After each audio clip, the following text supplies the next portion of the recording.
What's up, everybody? It's Conger Live, and I had a request to show my Channel 6 run, so we're going to go ahead and do that. You can see I've already done the Channel 6 challenge for the day, but I haven't actually played it. All you got to do is come in here and press Battle, and it counts as being completed, whether you actually battle or not. So I'm going to check my screenshots, which I will, of course, put up for you guys to see. I have a lot of different screenshots, and so I have to kind of organize things depending on how I have the screenshots. Like in this particular situation, I did not use Shredder. I used Leonardo to pass this. And this was my lineup for floor 618. Now, a couple of these floors, even with the screenshots, take a couple attacks to get through them, but most of them, especially these early ones, are much easier. There's, I think, maybe 2 or 3 that are somewhat difficult. I've even taken multiple screenshots with different lineups on some, just to try and see if there's a faster way to do it sometimes. And I use a little bit of different characters. So you will also see me go and change my characters and even change some equipment later on down the line. So just a nice little Channel 6 run for today. So thanks for watching, guys. We're gonna just rock and roll. The way I line things up, basically through trial and error, and once I find something that works, then I take the screenshot once I win, so that way I can go beat that level again. And this first level's definitely very easy. Gonna go ahead and watch the ads, but I'll cut those out so you guys don't have to watch them. And for this floor 619, I actually don't have a screenshot because the same squad works. And if you watched my video with Samurai Leo, these first 2 levels I was able to beat with Samurai Leo at 4-star 225. I was able to take him there, and these first 2 levels in my climb, able to do. My 10th level, I feel like if I were to really try hard, because I have a screenshot that someone else has sent me, I could probably beat it, but a lot of the players that have beaten it say it is a difficult level. But once I get past that, I could potentially climb higher. Limited on time a lot in my real life, which is why I haven't pushed further than where I'm at, but I probably could get another 20, maybe even 30 levels pretty easily with the squad and tunes I have. Obviously, 3-star April might be holding me back a little bit, but she's still great at 3-star, which is why I do use her in a lot of these. But I also have squads where I'm not using April.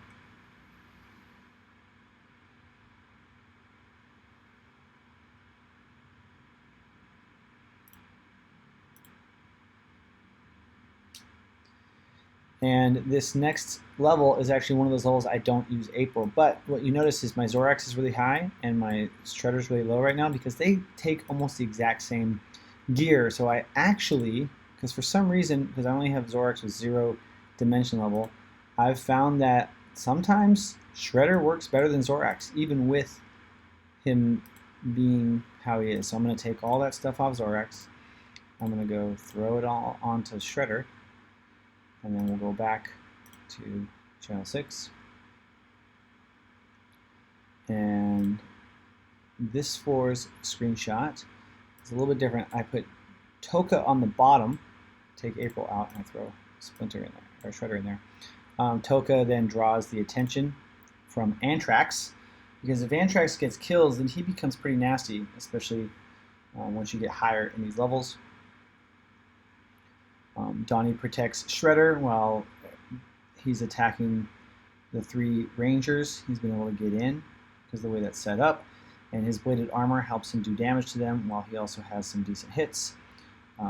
Splinter did his part at the beginning, giving everybody the bonus, so it's okay that he died by the enemy Leonardo.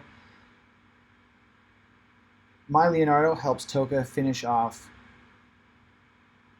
Anthrax, and even though we lost Shredder, Donnie and Toka are going to be able to chip away, including Leo there finishing off the enemy Leo, coming down to just a Mentor and my 3. Sometimes my Leo doesn't make it this far, but Donnie and Toka together do a nice job of slowly chipping things away while staying alive. For 621, I put Toka up front in the middle here, kind of near the middle. What's happening? I can't move. Donatello. That's not good. There's a little glitch there. Let's do it like that. But I put Donatello in the middle. This is my lineup for 621. Basically matching them up against what seems to be the best when it comes to damage.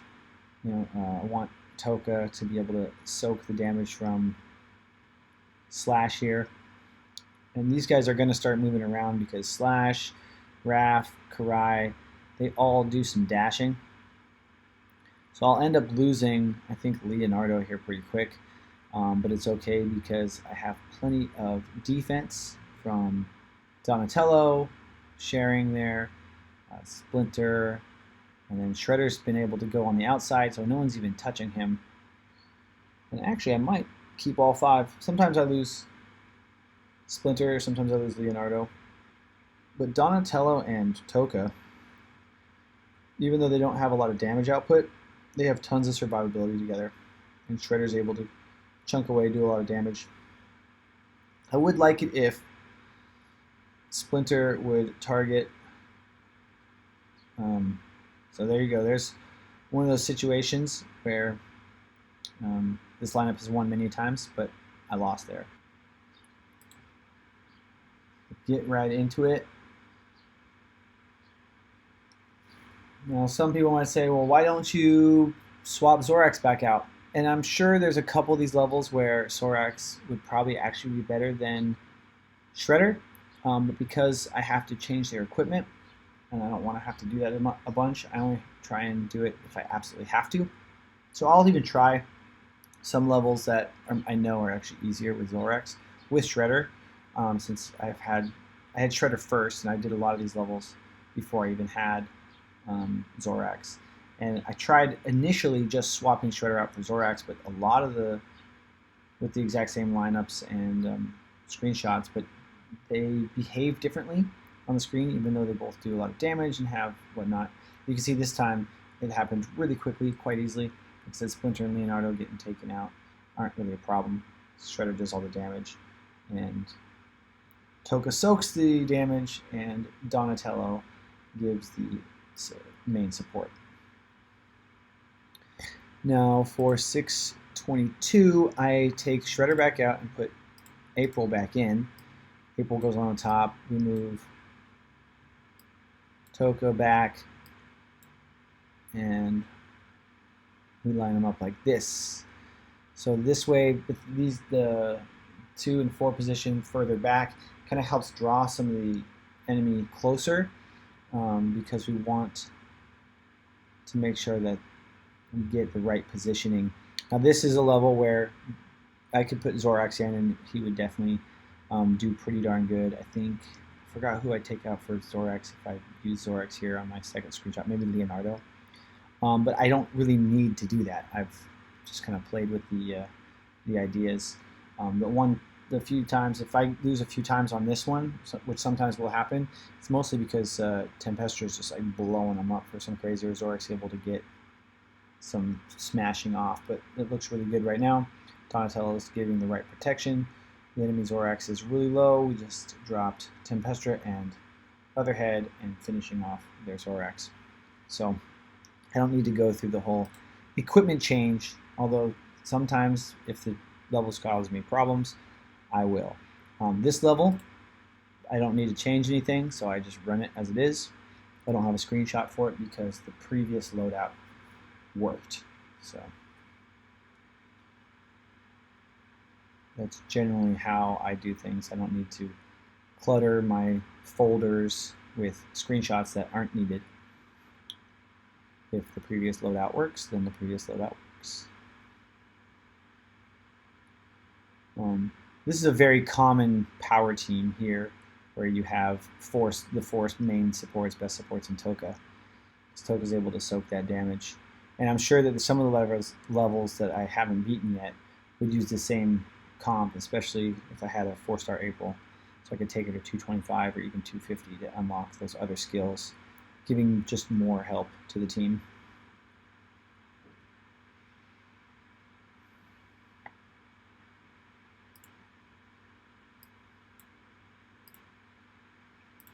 Okay, now here we are on 624. This level, I think, is one that can be troublesome for me, but not so much as the next one. 625 is actually one that does give me quite a bit of trouble, and I have 3 different screenshots for 625, and only one of them does not have Zorax, because I did pass it before having Zorax, I think. Maybe it wasn't until after I had Zorax, but I wanted to try using it without having to, using Shredder without having to go change my equipment. Because that does take a little bit of time, but it's not the end of the world. As long as you know what you did, where you moved things, and you get more familiar with what equipment types your tunes use, it becomes less of an issue. Also, you want to put your best equipment on your best tunes regardless. But because Zorax and Shredder definitely share kind of a same or a similar role, that's why I do it the way that I do it. Now, for me to put Shredder in, I actually take Leonardo out. If I want to make this work with Shredder, I do this kind of like little dance here, still keeping everybody clustered but in the right position so that we can do it. So we're going to try it with Shredder first. If I don't beat it with Shredder just this one go, I'll go ahead and switch to Zorax, because it is actually much easier with Zorax. When I first tried this, I tried it about like 3 or 4 times and it ended up working, just kind of moving things around a little bit. I have been able to replicate it with this particular layout, which is actually much nicer, like I said, without having to go switch equipment around. But if the RNG is not on my side and I lose, then I will go switch to the Zorax lineup. But this level is one of the levels that likes to cause me some trouble, even when I have Zorax on the board.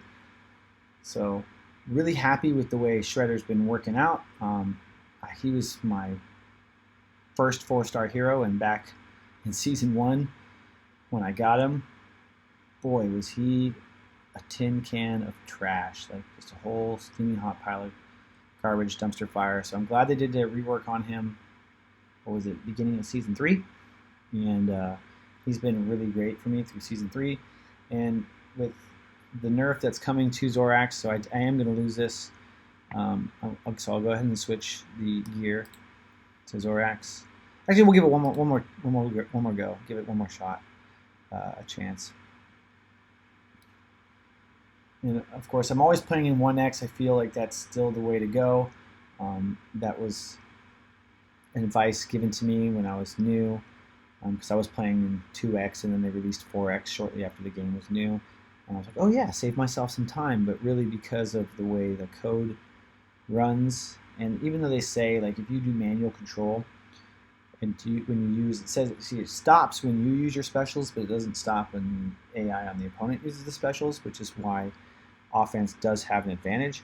When you manual, it doesn't actually stop. It slows down, but it doesn't actually stop. So I think that's why some people have asked for like a 0.5 speed, a half X, because even at 1X, things do happen fairly quickly here. If you ever want to do manual, even at 1X, things are just going too fast for you to actually have any like real agency or control over what's happening. Yeah, so we're going to have to go and change the equipment. So we'll go back to the equipment page, the heroes, click on Shredder, go to equipment, unequip all, go back to Zorax, equip all, and jump back into channel 6. So it's pretty quick if your characters use the same equipment. There's only one piece that's different, but it's easier to leave it on the side there. And we'll throw Zorax in, and we'll actually go to a different screenshot where I actually have it lined up like this, which seems to be the most successful. But this is one of the levels that, even though I've passed it numerous times, can still cause me trouble, even as I level up tunes and get better pieces of equipment. It's, for some reason, the way that this lineup is set up and the way the RNG likes to act differently, it's almost like you just don't know what's going to happen. So I'm really looking forward to when they give us the option to drop further in Channel 6 so then we can still get our 10 wins for the day. But I also am not sure how I feel about that, where you have to sacrifice some winnings to make sure that you get 10 wins, because if you're losing at a lower tier, you're not getting as many bits. And even right there, even though I'm using Zorax, and he did a lot of great work, I'm still hanging on by a thread. Now, if my Donatello were to, there we go, throw his special to hit himself, it'll work. But notice how the first time he threw it, he hit the two of them, but not himself. So Donatello should be able to take out Toka right here, but Toka might actually smash him. Nope, just barely. So Donnie holding on strong. He's really my MVP, not Zorax. Now when I go back to channel level 626, I don't have a screenshot with Zorax, so I actually have to go back, change my equipment again, and I'm sure there's ways it'll work, and other people may have some screenshots. By all means, share those where it works with Zorax, but based on the dimension level that I have on my Shredder versus my Zorax has 0 dimension level, because I've got just the one 4-star copy of him. Where with Shredder, my dimension level is 260, because he's a 3-star character I've opened many times. And I've even, I think, got a duplicate 4-star of him, which is why, for me, Shredder works better in general. That's one thing I also have noticed when you have, which is probably why Donatello, Splinter, Leonardo, April are such great tunes, is that you get more copies of them, being that you can start opening them at 2-star much earlier. Now, of course, as you get them into a 3-star or 4-star, the 2-star duplicates don't do as much, but they still help. Every little bit does help and give you a little bit of that turtle power, which could sometimes be the break. Now, of course, taking Zorax, all the equipment on Zorax, he goes way down. He goes less than Samurai Leo, less than Renette, less than Ace Duck, because he doesn't have any dimension levels. I mean, even Samurai Leo doesn't have any dimension levels. These guys are basically the same when it comes to overall turtle power. And probably is after because of alphabetical, I'm not sure. But we're going to throw Shredder up in here, and this is for 626. We want Shredder back here and Toka down here, but this time we want Donnie in front and Splinter in the back. Now this setup usually doesn't cause me too much trouble. I'm usually able to get it on the first try. It's that level 625 that was really troublesome. Although I have had trouble with this level. I made a gripe, I think, about a week ago, where I was stuck on 625 and 626. It took me like 3 hours to get past 625. Same lineup, same equipment. I was very diligent about that. And then I spent 6 hours on 626 and I couldn't beat it. And I was absolutely frustrated. And that was with Zorax. So that's why I had made a small rant in the Discord, and a lot of people have agreed that the logic behind the RNG for this to happen it's unimaginable. Like, why? So someone had an idea. They had an idea where we could sim past these floors that we've beaten already. I understand why they haven't done that or don't necessarily want to do that, because they want people to spend time playing the game. There really isn't that much to do in playing the game. Like this Channel 6 climb takes more time than Dimension Clash. This is the most time I spend in the game during the day. And it can be fun, but it can also be very frustrating. So like a sim would be nice, so I'm guaranteed my rewards, but then the fix that they're looking at doing now where you can drop down levels would be useless if they added that. So maybe there'll be another game type in the future that they could sim. It would be really awesome too if they gave us some sort of option where we could buy character-specific drives at any star level, and in the adventure mode or some alternative adventure mode with a map of some sort, you could go to different nodes and farm shards of a character drive. Then you can use your bits to then open that drive of the character you want. So we'd have some more agency to target the characters that we want. And of course, then knowing which characters people want, put those on more quote-unquote difficult nodes as you see, I passed that level quite easily. Now 627, I also don't have a screenshot for this because this squad works for this just fine. So that's my channel 6 climb every day. Not too bad today. It was, with including ads, that was about 23 minutes. So it's going to be less than that for this video because I have cut those ads out. You notice I lost a couple times because of RNG, but the lineups obviously work a second or third try, and we get right through them. So I hope that this view helps you guys understand how lineup does matter, like how you organize your characters, making sure that depending on what you're facing, that they're going to target the characters you want them to, put your tank in a place that they're going to attack him so that your attackers can stay alive, do the damage they need to do, make sure your supports stay back or they're faced up against someone who's not going to just shred them to death, like Splinter and Mona Lisa, like just touching each other ever so softly. So neither one of them's dying until I clear the rest of the board, and then we can come take it out, things like that. Okay, I hope this is, like I said, very helpful to those of you. I could look at trying 628. It is pretty intense because we got April and Donnie, and then Dreg is actually pretty nasty with his, he lowers attack and focus, so I do less damage overall as a team. They have, Lotus here does give them haste, so they're able to kind of prevent me from doing a lot of damage with the defense that they get from April and Donnie, and then the lowered focus and strength, making it to where it's hard to get through. Granitor is a decent tank with the blaster tank, so he does the energy damage, which none of these guys really have energy protection. Was it barrier? Donnie does give a little bit with his ult, but it's just not enough to mitigate what's happening there. So thanks for watching, you guys. Give us a like. Go ahead and subscribe if you don't already. Ninja kick those buttons, and we'll see you in the next video.